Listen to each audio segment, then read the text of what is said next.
To understand the greatest heist in music history, you first have to understand the biggest scam in the music industry, the master recording. When a band signs a traditional record deal, the label fronts the money to record the album. In exchange, the label owns the masters, the original, underlying audio recordings. The band gets a small royalty percentage, but the label holds the actual asset. Whoever owns the masters controls where the song goes. They control the licensing for movies, video games, commercials, and streaming. For decades, labels used this system to build multi-billion-dollar empires while the artists who actually wrote the heavy, groovy riffs died broke. The golden rule of the music business is simple. If you don't own your masters, you don't own your music. You are just an employee. By 1997, Mötley Crüe was in serious trouble. In the 1980s, they were the undisputed kings of the Sunset Strip, selling millions of records for Elektra. But the paradigm had shifted. Grunge had taken over. The hairspray and glam of the 80s were viewed as a joke. Mötley Crüe's new albums were failing to chart. The original lineup was fractured, and the band was bleeding money.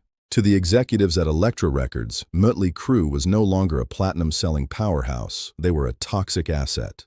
They were a relic of a bygone era, taking up space on the balance sheet. Elektra wanted them gone, but there was a massive problem. The label owed the band millions of dollars in unpaid back royalties, and the band was legally obligated to deliver more albums. It was a corporate standoff. Elektra Records' CEO, Sylvia Rohn, called a meeting with the band and their management. The label wanted to drop the band, but they didn't want to pay the massive multi-million-dollar debt they owed them in back royalties. Usually, when a band is in this position, they fight for the cash. They take the millions of dollars, dissolve the band, and ride off into the sunset. The executives at Elektra fully expected Mötley Crüe to demand a massive severance check. But Mötley Crüe's bassist and primary songwriter Nikki Sixx, along with their management, saw an unbelievable loophole. They realized that the label executives were suffering from short-term thinking, viewing the band's 80s catalog as essentially worthless. Instead of demanding the cash, the band walked into the boardroom and made a proposition that made the label executives laugh out loud.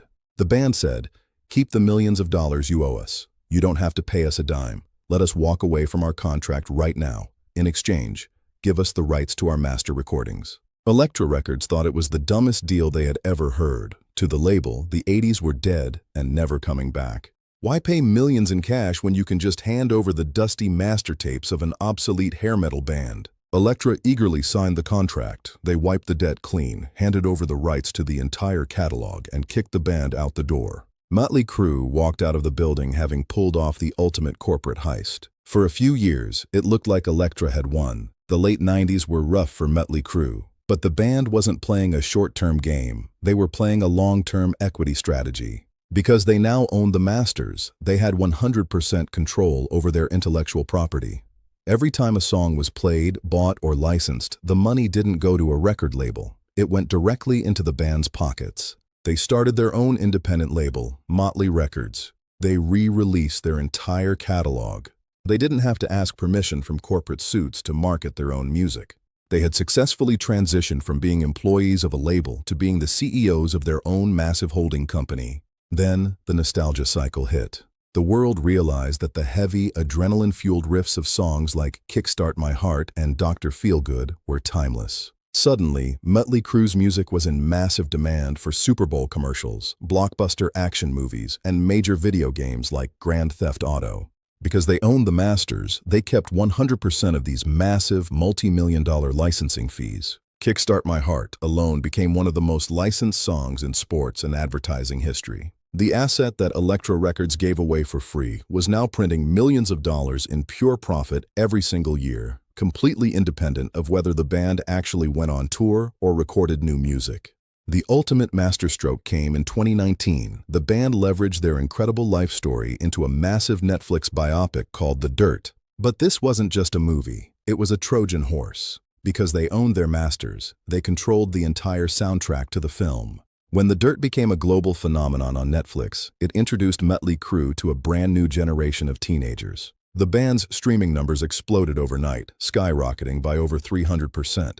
The movie acted as a massive, globally televised commercial for the assets they owned. If Elektra had kept the masters, the label would have made hundreds of millions off the Netflix boom. Instead, Mötley Crüe kept every single penny. The heist concluded in 2021. Music catalogs had become highly sought-after alternative assets for Wall Street investors. BMG approached Mötley Crüe and offered to buy the rights to the very same master recordings that Elektra Records had essentially given away for free in 1997. The band agreed to sell.